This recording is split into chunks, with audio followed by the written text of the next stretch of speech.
And so, lastly, the last person we'll talk about today is not actually a musician per se, but a very important individual as far as the awareness and um, innovation within black music, the black community, and the blue lineage, and that is Jack Leroy Cooper, um, who was the first black radio announcer and the first radio announcer on this timeline. And there are a number of others I'll bring up because I think black radio is not always recognized as a key component in the shaping and the building of black modern music. I think naturally we associate radio and music to some extent, but I think some of the ways that they contributed and the way black black entertainment was carved out in society by some of these black radio announcers is not necessarily as well known as maybe it should. Um, but Jack L. Cooper, as I said, first black radio announcer. He was also the first black radio programmer, which is key because there were black personalities in radio, um,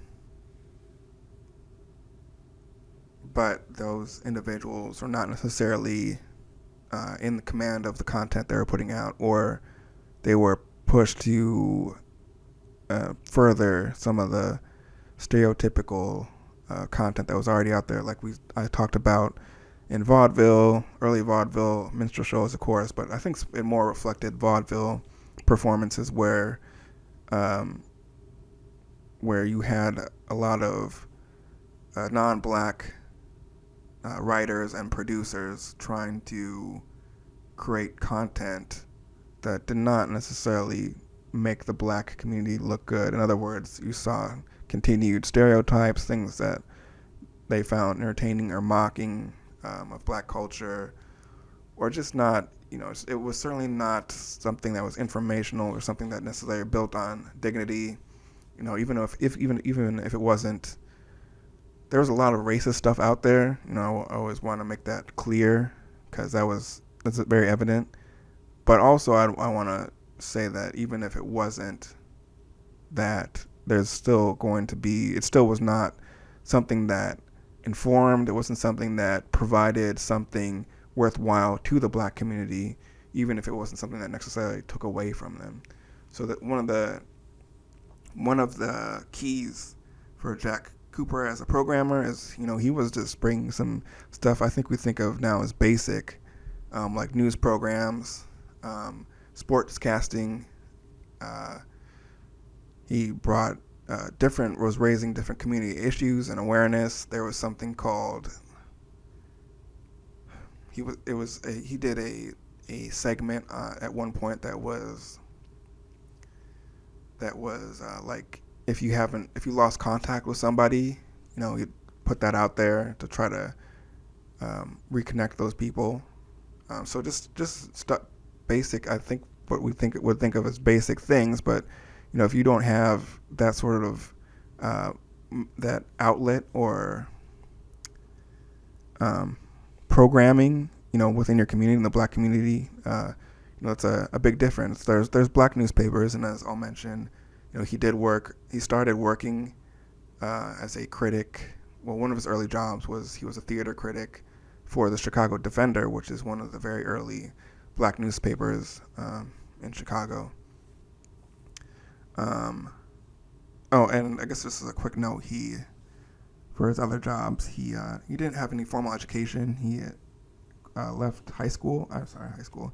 He left elementary school in the 5th grade, and he actually had I guess what you consider a pretty extensive amateur boxing career or short professional boxing career. I'm not sure how it's categorized.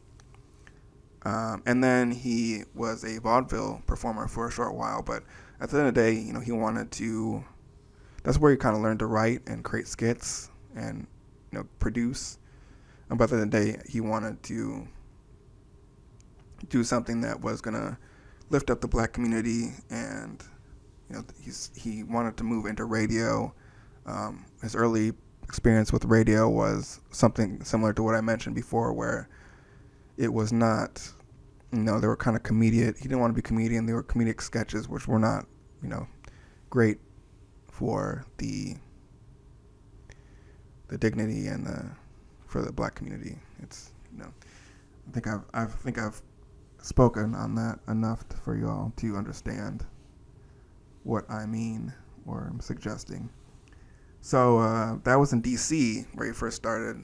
Wasn't really feeling it.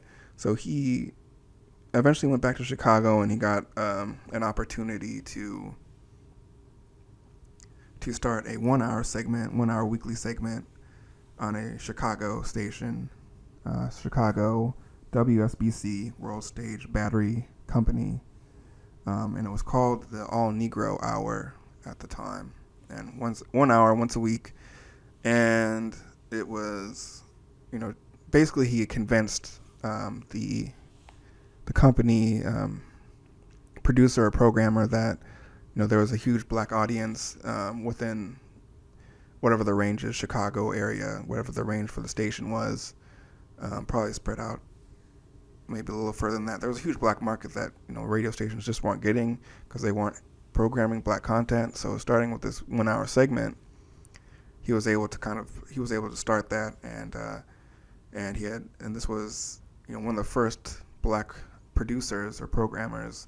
At this time he was mostly an announcer, but it was his hour, so he was able to have creative control over that, and it expanded. This was one of the first opportunities for that to occur and to create that black programming, black focused programming. And even though it was created for black audiences, as it expanded, of course, non-black listeners also listened to these shows, and it became pretty popular. Another big deal that Jack L. Cooper did or created, or was one of the first to do, if not the first, was to take his record player and to play records over the air, which prior to him, like I mentioned earlier, it was mostly live performances, orchestral performances, basically live music that was being played over air. It was not nobody was playing records as you would imagine today. It's kind of hard to imagine a radio station that is playing live performances, which it does occur definitely, but the mass majority is without doubt recorded, but of course completely different technologies, completely different situations, but something to think about. But it's pretty huge when you think about that decision, because it gave him a very major ability to promote the music and put the music that he was interested out there, because you're not, if you don't have the resources to bring in, live bands, live commercial bands, even though, a black band would have been a little bit easier to book because it's a much smaller circuit, much smaller performance. The pay was not as well, which we'll talk about a little bit in a moment. So it was definitely possible, but obviously it's not anything compared to the ability to purchase a popular band or a band you're interested, a band's record that you're interested in, and to play that on your radio station. That's really a game changer. And because he played jazz and gospel mostly, he didn't really play blues. He was pretty religious, and once again, there was a line between the religious community and the blues community. However, there were popular blues hits or artists who you could kind of navigate that with, but the most of his records were jazz and gospel, because jazz and gospel, of course, was much more accepted in black and white communities. And so he regardless, this was a big exposure for people who hadn't heard jazz or gospel music and some blues, to hear this music and get exposed to that. And one of the reasons I included him on that time on this timeline is because of that. I mean, that's the clear music tie, and a clear spreading awareness, and just that whole idea of playing records on air, which is groundbreaking.